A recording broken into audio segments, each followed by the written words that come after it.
Welcome to the Twinkl Talks EYFS podcast. Working in the early years is busy, funny, messy and exhausting.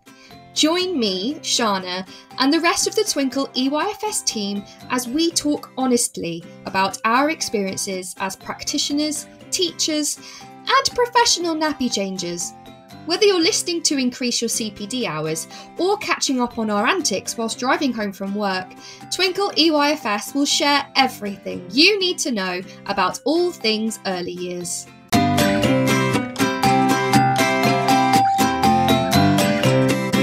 Hello, it's Shána here to give you another episode of Twinkl Talks EYFS, and this week's is a really special one. Now, we know it's the middle of the summer holidays for most of us, and hopefully you are enjoying some downtime. But we do know that September is coming, and if you're new to early years, it could feel quite daunting. So this episode is dedicated to anyone who is new to early years. Whether you're a trainee teacher, an ECT, or you're moving from a different key stage, we would love to give you some support to help you feel ready for September. But before we get there, here's Katie with another round of Only in the EYFS. This week in Only in the EYFS. What do God, a lady vicar and a doctor all have in common?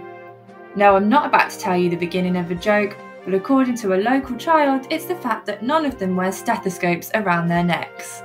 At least that's what they said at a local christening. Tracy Bain has recently had the presence of her boobies questioned by a child who stated that they weren't there the other day. I think they probably were, pal. We've had reports from Steve Taylor, who's had his job status questioned by 4 reception children when they asked if he worked. Another child stepped in to say, "How can he work? He only plays with us every day." Playing doesn't pay the bills, kid. That's it for this episode. Tune in next time for more antics in Only in the EYFS. Thanks, Katie. Always a laugh to hear what you guys have been up to. And I guess it is a little insight into the real life of early years. Now, don't be afraid. It's a lot of fun. And to prove that, we have got 3 amazing guests here today to bring some encouragement and advice for your first year in early years. We've got Ashleigh from the Twinkl ECT and Trainee Teachers segment. And we've got 2 wonderful volunteers who are teachers at the moment. One has just finished her ECT year in nursery, and the other is coming into early years in September after spending some time in year 2. So hopefully we've got all bases covered. Let's go and have a chat with them.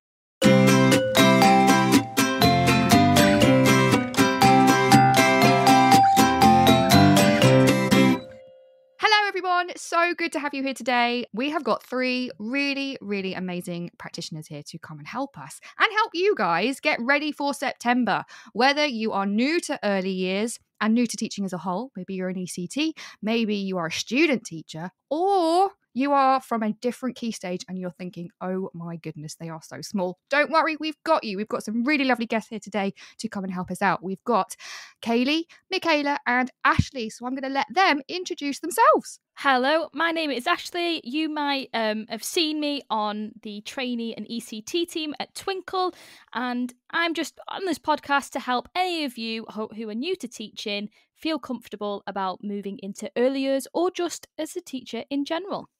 I'm Kaylee. I currently work at a school in Deal, Warden House. I'm currently in year 2, but I'm moving to be a team leader in early years next year. Hi, my name's Michaela. I am a early years ECT, moving to year 1 in September, and I teach in a private school in Bedfordshire. Oh, thank you guys. See, we've got the whole gang. I really like it because I feel like I can do the early years part. Like I've been in early years for 10 years and I've done kind of various jobs in there, like leadership and nursery reception, but things like that. We've got Ashleigh, who is the ECT guru. If you've not listened to their podcast, also go over there, Team Twinkl, we're going to plug each other. So she's going to be really good at supporting us in terms of how to get ready if you're an ECT or new. And then we've got people who are in it already. Michaela's just finished her ECT year. congrats, by the way. Well done. So she's been through what you guys are going through right now. And then on the other hand, we've got Kaylee, who's in the exactly same position. She's coming from year 2 and she's going to come and be a team lead in early years. So she's going to have some questions that are probably on your mind as well. So gang, we've got it together. I feel like we're the Scooby-Doo of early years today. I don't want to brag. So especially for ECTs, Michaela, how was doing your ECTs and your training during the pandemic? What was that like? It was difficult. I'm not going to lie. Yeah. So I trained just as the pandemic sort of came to height, really, when it was first back in 2020. I was doing a PGCE in early years, and with that I had to do some placements in Key Stage 1, Key Stage 2, and a big placement in early years. Yeah. So the way that my university had sort of set it all out was like, we will do the early years one at the very end, because then, you know, you'll be doing your full 90%, 80% timetable in the early years. Unfortunately for us, we stopped placements in March of 2020 when COVID came in, meaning I didn't actually get a placement in early years at all, even though I have got a PGCE in early years. But I have got a lot of experience in daycares and private nurseries and things like that before I went to do my PGCE. Thankfully, my school that I'm working at the minute, we worked together in my first year, and I worked unqualified as such, and I was the nursery teacher in there for a year, and then started my ECT in what was my second year at that school. And I'm now going into my third year. What I find most difficult about doing my training during the pandemic wasn't that I didn't get to do my placement. It was more the assessment side of it and writing, you know, my assignments, because a lot of your end of year assignments are based on your placements. Oh, of course. So I was having to try and, you know, think back to things that I was doing in like November, and I was writing this assignment in like May, June time, and I was trying to do my evidence folder and whatnot. It was really difficult, that side of it. It wasn't the experience, if that makes sense. It was more the I didn't have the evidence to write my assignments, if that makes it's difficult. But then my ECT year in this school, kind of, because COVID was coming to an end, it started off, a lot of my CPD stuff was online. I think I've kind of experienced being an ECT mid-pandemic, and then also towards the end it was kind of, everything was going back to normal. I can say that I do prefer it in person, because then you get to meet others, share that experiences and things. It's harder online. Yeah. As we say ironically while we're doing a podcast online. Yes. Yeah, I totally understand. Yeah. One day I will get an office. I'll get a podcast place, people, and you will be invited over. I promise. I've got a whole Pinterest board ready. Like, I'm so ready. But yeah, that sounds really tough. And in a way, Michaela, I'm kind of thinking that, like you say, because you had the start of the pandemic and the end of the pandemic, in a way that's harder, because you can't really settle. Everything's just changing throughout your whole ECT and you're constantly having to adapt. Ashleigh, were you getting other Twinkl customers that were doing the same or feeling the same way? Yeah, I mean, I joined after the pandemic, so I was in schools in person during the pandemic as a one-to-one LSA, but the team that I work within, they had to deal with everything going on. We had the pandemic of trying to support teachers teaching online and how to do that during their training year, ECT year. And then we also had the whole new ECT induction that came in place as well. So it was very busy for the team to try and get their head around everything and support everyone online with so many changes and so many different things. But yeah, we have seen a definite upturn in customers needing our support for the pandemic, and just generally just trying to understand what is going on. I feel like that's our daily life, isn't it? Like, what's going on? And if you haven't worked in early years already, Kaylee, you'll be saying that on the daily. What is going on? It'll be, but it's fun. It's really hilarious. But for you, Kaylee, I know you weren't an ECT, but you were in year 2. How was teaching in the pandemic? And you were abroad, were you not? Yeah, so I was abroad during the pandemic. I think we remember hearing about lockdowns happening across the country. At the time, we thought, oh, this would be quite exciting. We get a week off. We won't have to do anything. Little did we know, 2 years later. Little did we know, exactly. And then from then on, I think we went, over the course of about a year and a half, we went back to school for maybe a couple of weeks. Apart from that, we had to teach every lesson live, online, throughout the whole pandemic. So it was quite intense. I can imagine. It's almost harder to teach from your house than it is in person. Oh, yeah. I found I was working a lot later into the evenings just because I was probably a little bit lazier at home than I would be at school. I know what you mean. It's like, well, I work from home now, and I have to make the effort to get up and come to this room. And if my manager's listening, I'm doing loads of work. I'm busy all the time. But it was definitely a change, wasn't it? So yeah, doing that in the pandemic while there are 30 odd kids relying on you and parents in the background, and just it's a lot.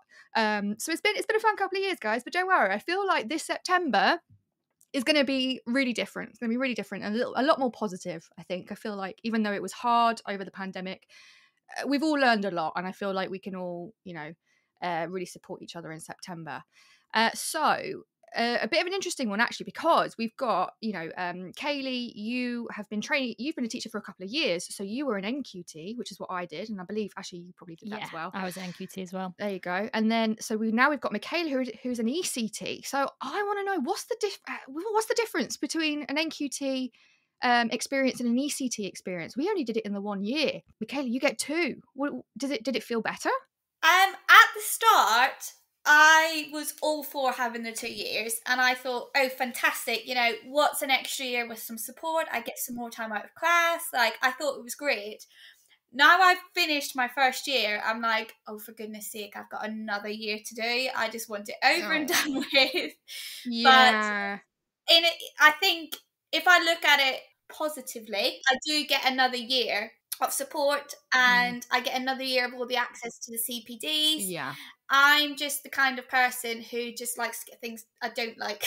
I just like to get to the end of things, get them finished. I'm so with you. And I hate being stuck in this lull kind of stage. So I think I just need to slow down and actually just enjoy and embrace what I have got. Because I think I'm quite lucky to get another year, but I do know that a lot of people are not happy with the fact that it's been stretched over 2 years now. Oh, well, I can see Ashleigh nodding away. Ashleigh, give us the goss. What have you been hearing? No, we've had some comments. It's something that, as a team, we are quite aware of. That's an opinion that is quite popular at the moment. And we are the same as what Michaela said. We're just trying to promote the positive aspects of it. So it's the extra time outside of the class. It's having that mentor that you can talk to. And the way I look at it is, even though we were NQTs, we would then be RQTs after that. So you were the recently qualified teacher. So it was. That's true. I think the only thing that comes from it is the observations and things. People are getting to the end of the tether of thinking they've got another formal assessment at the end of it, and how potentially dramatic it can be if you fail that. So there is obviously some anxieties that come from that. But yeah, we're well aware of the opinions of that, and it is one of those that it's mixed. I suppose if you've had an amazing first year and you feel really confident, it's a bit of a drag to do it again. But if you've had at the first ECT year where you weren't feeling that confident, or you're still feeling like you need extra, you've at least got that safety blanket. But yeah. See, it's interesting because I did the my NQT, and I still remember it vividly. I remember at the beginning thinking, oh my God.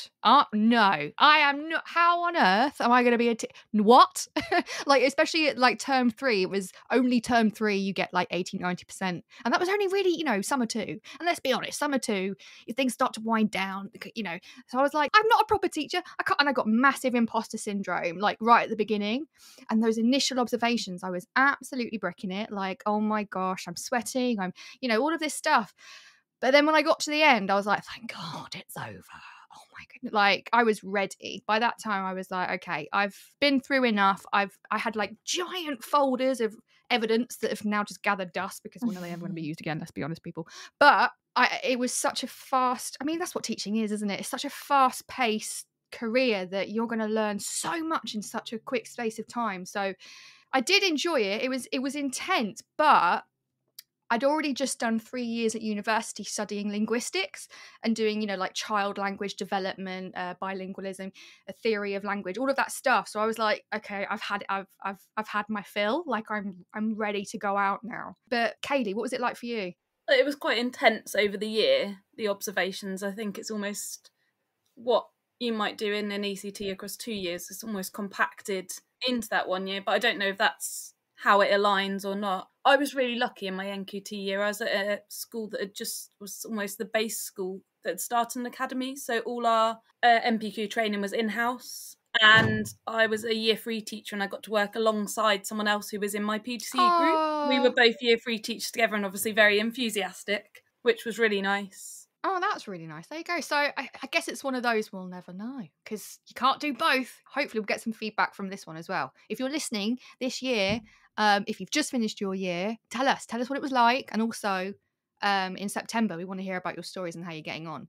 But the next question is probably a question that a lot of our listeners will want to ask. And I think it would be better if Kaylee asks this one, because she's probably on her mind as well. What do you think, Kaylee? What does your average day in early years look like? Good question. Yeah, I think it's going to be very different to what Keely's is going to be, because Keely's going in as an early years lead. I can just talk from a early years teacher point of view. So my day starts at about 7:45. I come in and I will check all my planning, get all my resources ready for the day, set up my continuous provision, go and get myself a cup of tea, because that's the most important thing to get me through until lunchtime. And I'm very lucky that I have got an amazing staff who work with me in my early years units as well. So my TA does all what we call the admin jobs, but it's not really admin. It's like filling water bottles, filling up paint pots, you know, making sure that all those things are ready, pencil pots are ready.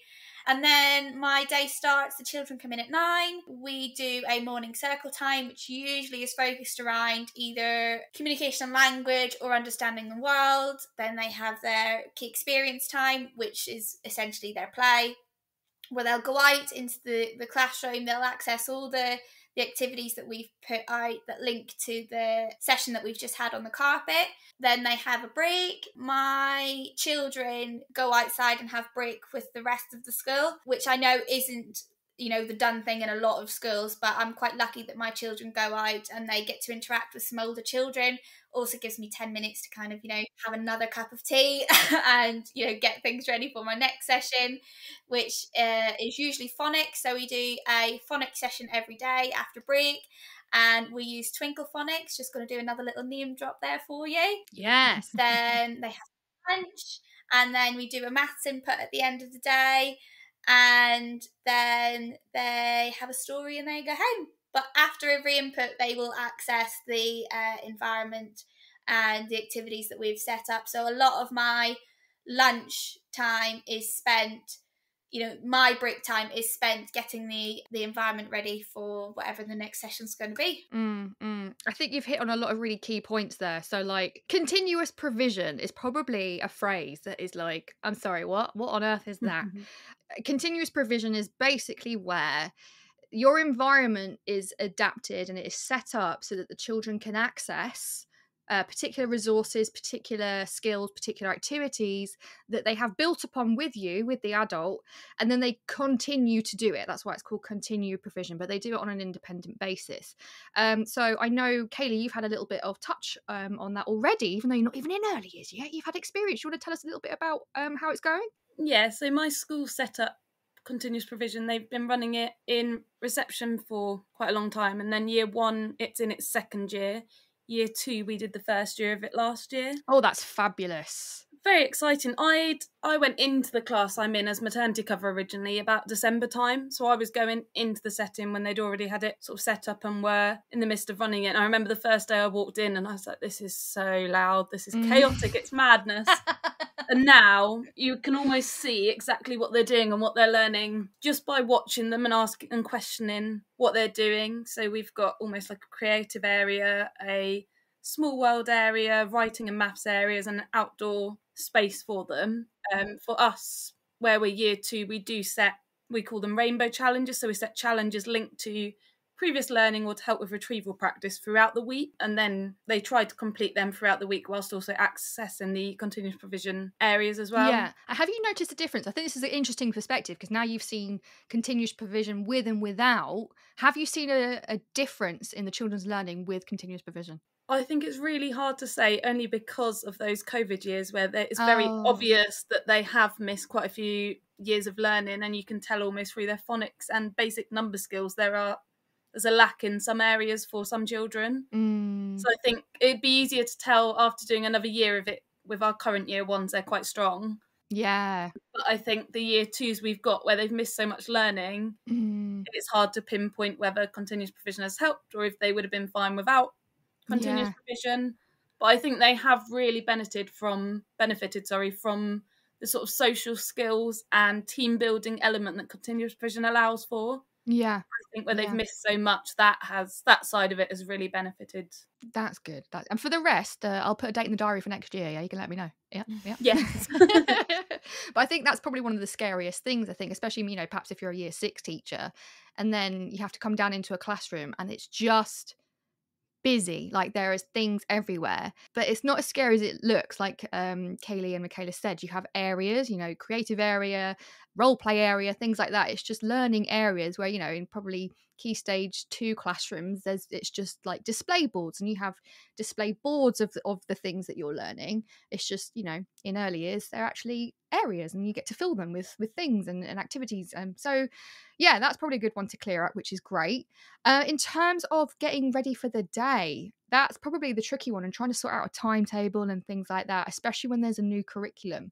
Do you have any worries or fears about a change in curriculum?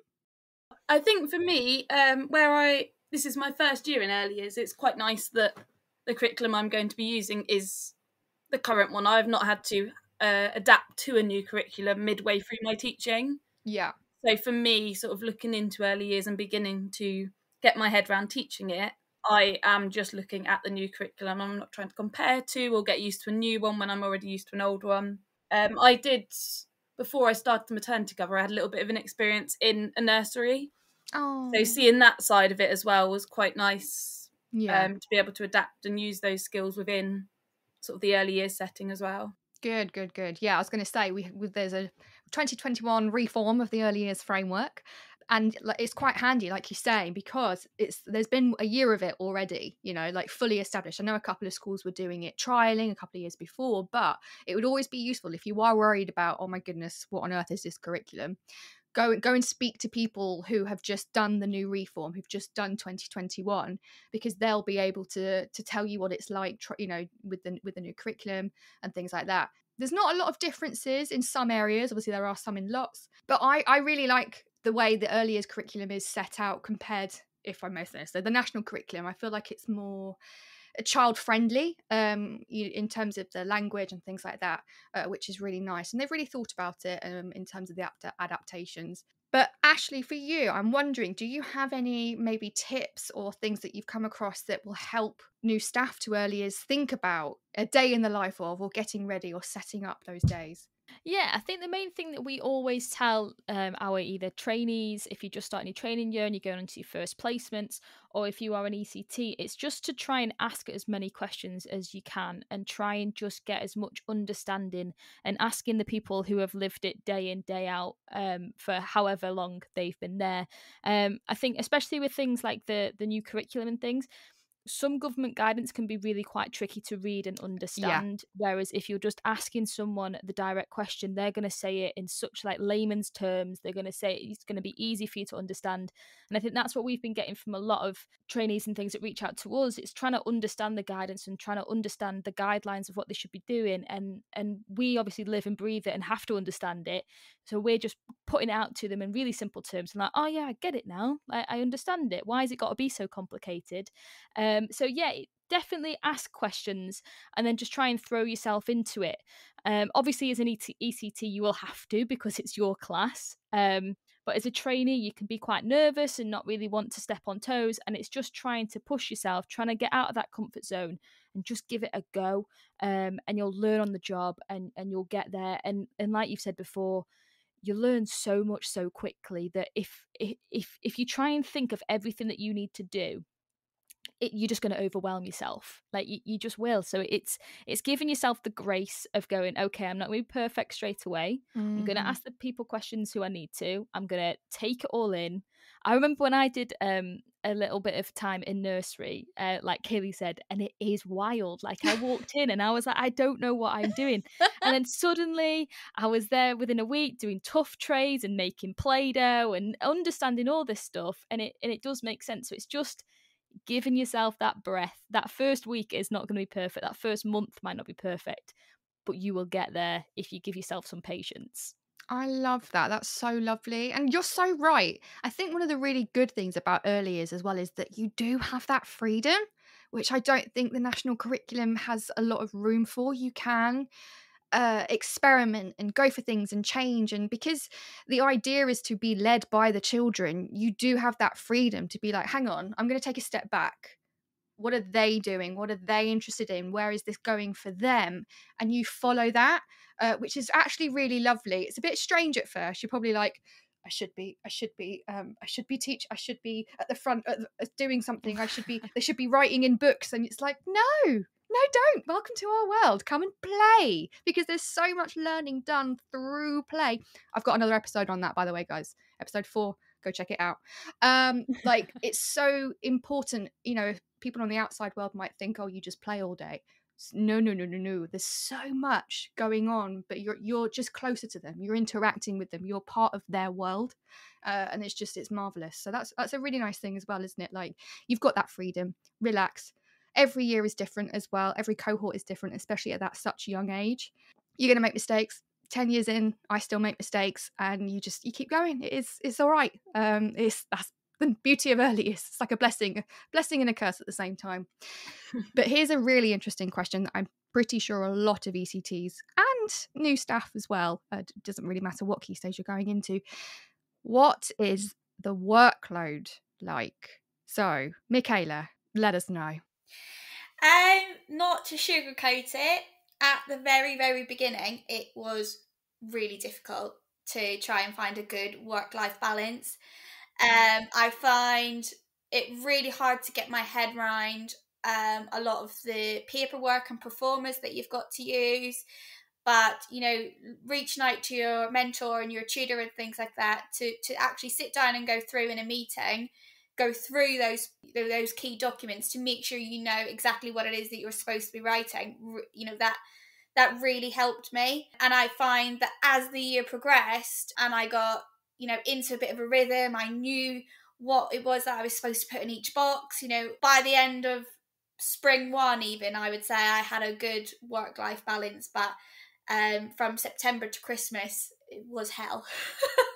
Yeah. Oh, bless you. I'm just literally thinking back to my NQT year, where it's like piles and piles of evidence for every subject, every observation. You know, do you remember you had to keep the resources? If you had like a formal observation, you'd have to put the planning in, but then also all the resources. So the amount of cutting and laminating I had to do, and then stick it in a folder, like. And I'd look back years later, like, why is this in my folder? Why? Yeah, so in terms of ECTs, I can probably imagine, there's a lot of paperwork. Yeah, thankfully now I don't have to actually keep a proper evidence folder. It's all online. So I just have a Google Drive folder where I upload all of my meeting documents and my observations and my reflections and things like that. So I haven't had to experience a hefty evidence folder in my ECT year, thankfully. Oh, lucky you. It's quite an experience. But if you're not an ECT and you're coming in maybe from a different key stage, especially for you, Kaylee, because you're going to be as a leader, I've been an early years leader, and I will say, yes, there is a lot of documentation, but what I will say is, especially with the reforms, they've really taken into account less paperwork, because it's taking that time away from the children. And I really appreciate that, because it's paperwork for paperwork's sake, most of it, let's be honest. Like, we know what we're doing, we've done the training. Teacher knowledge is absolutely 100% reliable. Like, we know what we're doing. You can see in the provision, you can see the way children are behaving, where they're at. That doesn't mean to say you can't, you should not evidence anything, but I feel like it's gotten better, especially with things like online learning journals and records and things like that. Hopefully will make things a lot easier for you, because of course, if you're in a different key stage, you'd have your English book and your maths book and your topic book and things like that. In early years, you don't. It depends on, kind of what setting you go to, but some might have a learning journal, some might have a busy book, some might just have a folder where they put all of their pieces in. So it really depends on that setting, but it's very, in terms of documentation, it is very different. You might think, and it is a good thing, great, no marking. Like, yes, there's so many marking, oh, great. So that is a benefit. But on the flip side to that, there is the other evidencing. It's about getting those areas, it's about taking the pictures, things like that. And especially for kind of like leadership, you have to really think about, the Ofsted things that you need to put in, evidencing your leadership role. I remember when I was a leader, one of the best things they gave me as an advice was have a leadership log. So if Ofsted ever came in, you get your leadership time like once a week. If you're lucky, if something doesn't happen, just write down all the things that you did. If you were looking at a policy, if you were adapting a policy, if you were making a letter for parents, if you were organising a key stage trip or home visits, just keeping a log of that is always really helpful just for you as well. Yeah.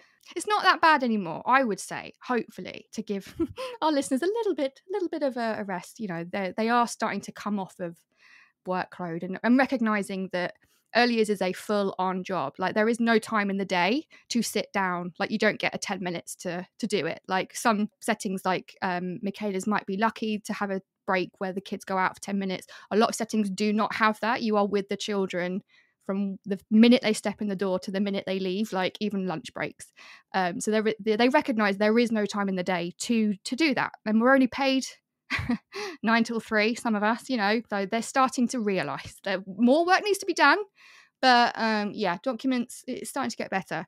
Ashleigh, have you had any feedback from ECTs about workload?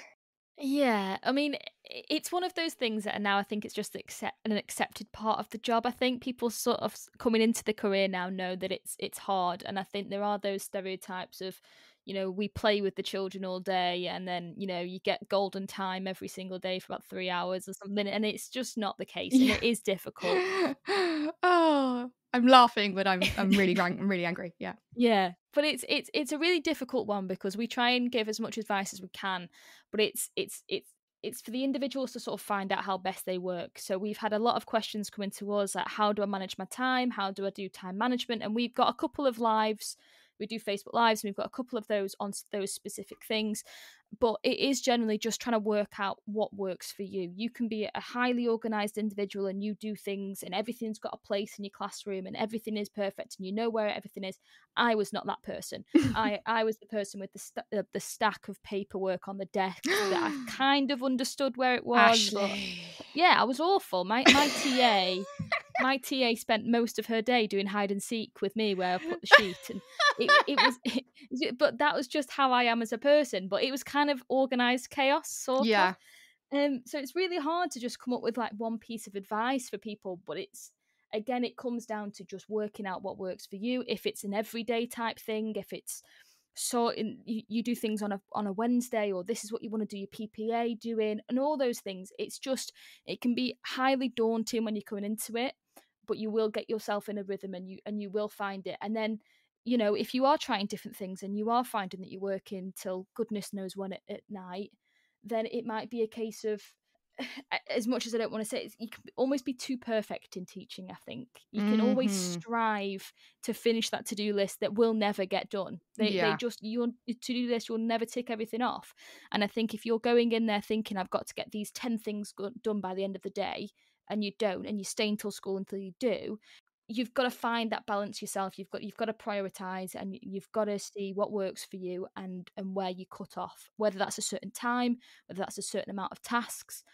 Whatever it is, you've just got to find, right, this is enough, and go and spend time being you, because you are more than a teacher. You are yourself as well. And I think, it can be hard, but it is a difficult year. Oh, Ashleigh. Oh, isn't she lovely? Isn't she lovely? But I completely concur. Like, I think another thing I think is really important to point out is it depends on your work-life style. If doing lots of paperwork on the evenings so that you have your weekends free makes you feel better, makes you feel less stressed, do you? If it's too much and you're knackered by the end of the day, and so you'd rather have that time recuperating and spending time with friends and family on the evenings and then leave the work to the weekend, you do you. There is no right or wrong.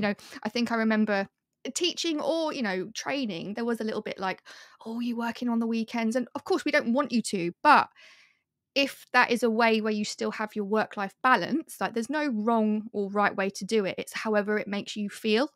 If it stresses you out when people say, oh, you shouldn't be doing this, and oh, you shouldn't come over, you shouldn't go over in the summer holidays, but then you're completely stressed and overwhelmed in September because you've got loads more to do, listen to your gut.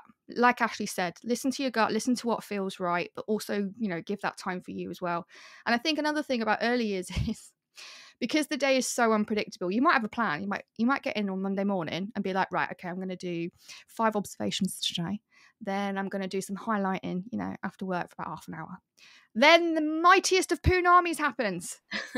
Okay. And I'm not being over dramatic. I've pretty sure one of my worst days I had about 10 Poonamis in one day. It was a great day. And of course, you complete write-off. And by the end of the day, right, I want to go and have a shower. And I want to go watch some Netflix, okay? And that's okay. So if you want to plan, that's great. But be prepared for the day to maybe, not turn out the way we thought. But be kind to yourself about that. It's okay. That's life. So especially for you, Michaela, thinking about this last year that you've had, what are your key reflections? What kind of some of the key lessons that you're gonna take away from your ECT year? My biggest thing that I find at the beginning of my ECT year was I came into the ECT year and was really focused on making my classroom look pretty and look nice. And I think reflecting back on that, obviously your classroom needs to be accessible to the children. It needs to, you need to make sure that you've got all those key areas in there and that all the areas, that they're planned for and things like that. But a pretty area isn't necessarily going to do anything for your children.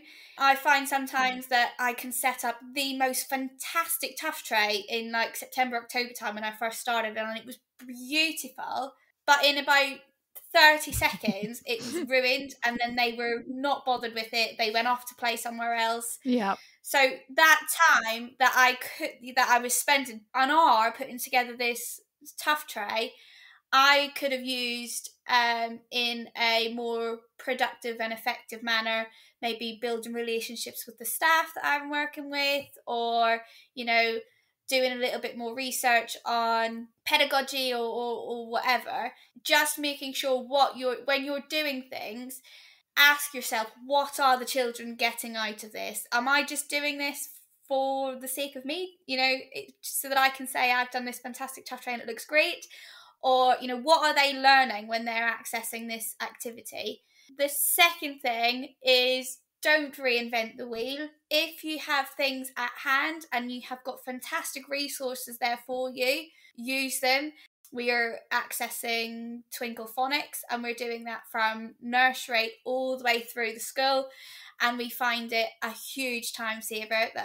We've got everything there for us.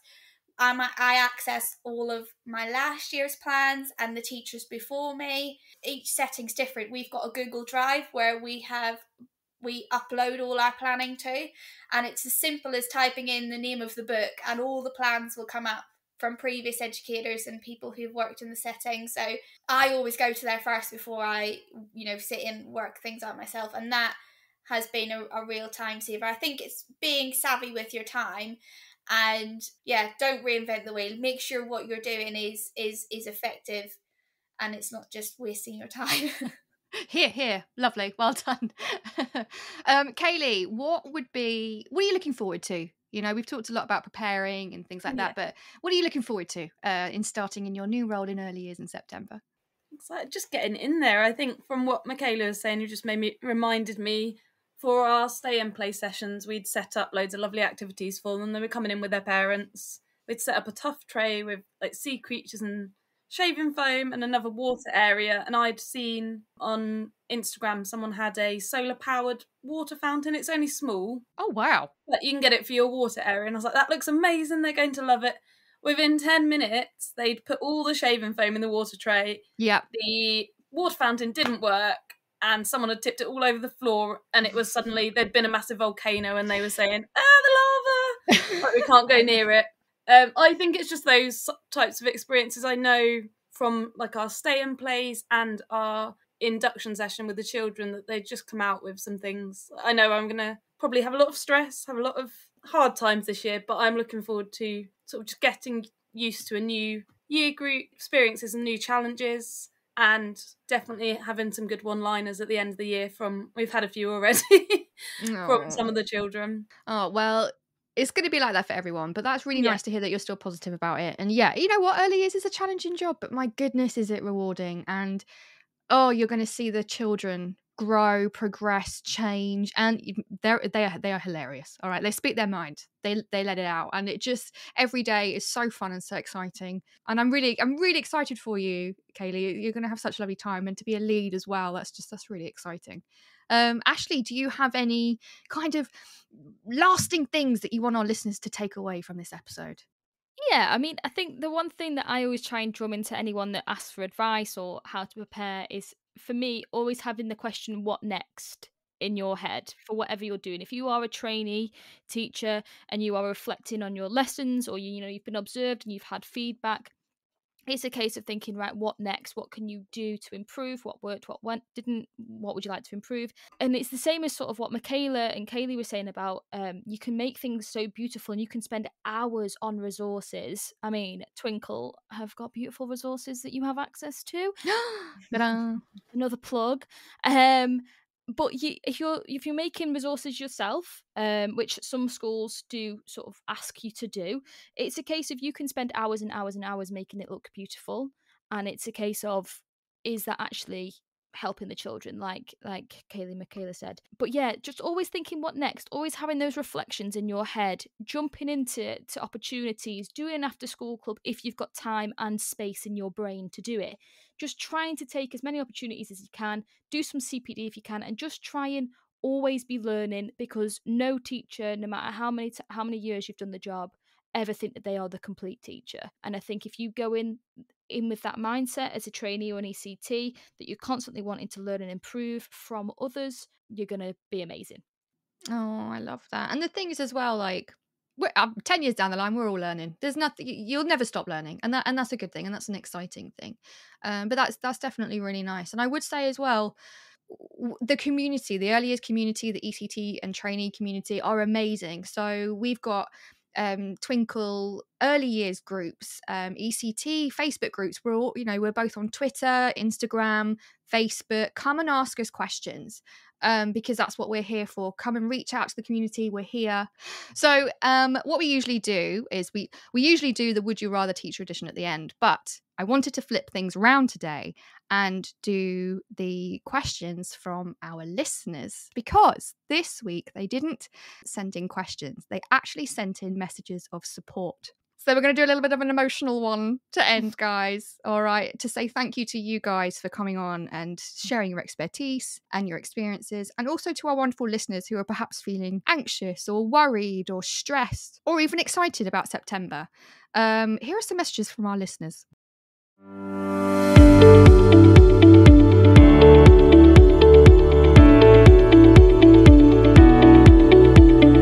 Roz says, embrace the madness. Sarah says, none of us really know what we're doing. Just look as though you think you know until you actually do know, and nobody will suspect a thing. Plus, don't wear anything precious. There is potential for paint, snot, or pen on all of it. Plus, kids are hilarious, so enjoy yourself. Joe says, set up the night before, have a timetable, and aim to stick to it. Make it fun but purposeful. Be flexible. Spend autumn term focusing on the basics, that's a good one, and keep repeating them to get them embedded. It will pay off after Christmas. Elizabeth says, stretchy trousers, ultimate comfort for when sitting on the floor or tiny chairs. Pinterest is your new best friend, along with The Works and Poundland. And Flying Tiger, I'm going to put that one in. Nadia says, don't overthink it. Enjoy being with the children and don't put too much pressure on yourself. Much love and good luck. Early years is an amazing place to be, and in all honesty, people do overthink it. It's time to get to the root of early years and give the children what they deserve, our time. Kirsten says, love every single day, embrace the challenges and take pride in helping little people on the start of their education journey. Also, comfy clothes and lots of alcohol. I'm not endorsing the alcohol, but that was Kirsten. Claire says, develop your patience. Be prepared to be flexible and have fun. Joanne says, chocolate, alcohol, again, that was Joanne, not me, and lots of kids tapping you. Enjoy though, it's fab. Laura says, enjoy the little people, you're doing an amazing job.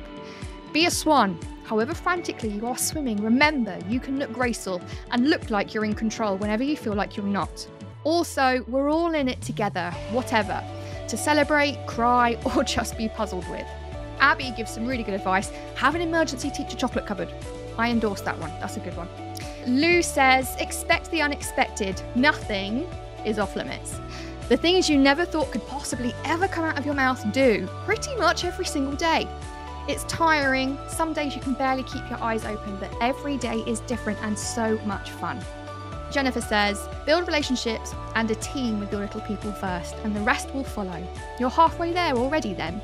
I'm a firm believer in spending the first weeks building a little team of teachers and the little people building relationships, bonding, getting to know each other. Anything after that, and you can handle, mostly. We had a great year because we all knew each other inside out, and we've been so lucky together.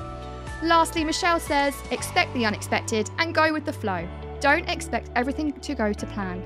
Take in the small wins and keep smiling.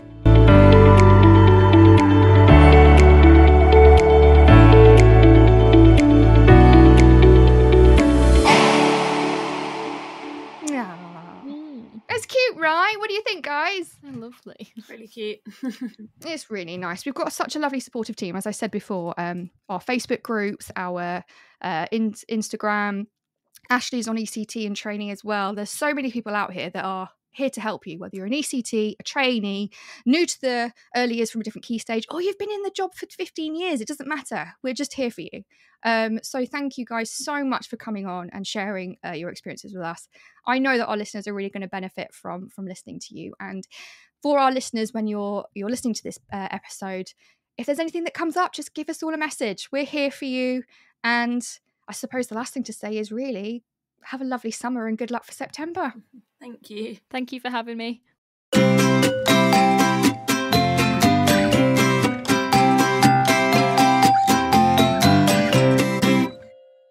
Well, there you have it. Wasn't the end of that episode so lovely? And I can tell you, it was really difficult to narrow down the quotes I was going to use for this episode.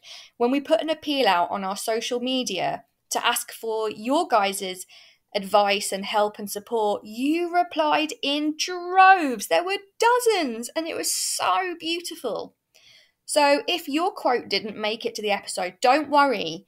All of you keep an eye out for our social media pages, because every day this week on Facebook, Instagram, Twitter, we're going to be posting a selection of your quotes from the many, many, many that we got. And hopefully by the end of the week, we'll all be filled with so much love that we won't get any of that September dread. Now, if you still have questions or you're still feeling a little bit worried about starting, talk to us. That's what we're here for. Contact us, find us on our social media, and we'll help you as best we can. It's always really good to talk to friends, other teachers as well, and perhaps talk to your team to see what support they can give you. September always does feel a bit daunting, but I promise you're going to have such a wonderful time. And please keep us all updated with how you're getting on. But for now, that is the end of the episode. I hope you have a wonderful, wonderful summer, and I can't wait to see you in the next couple of weeks. See you soon.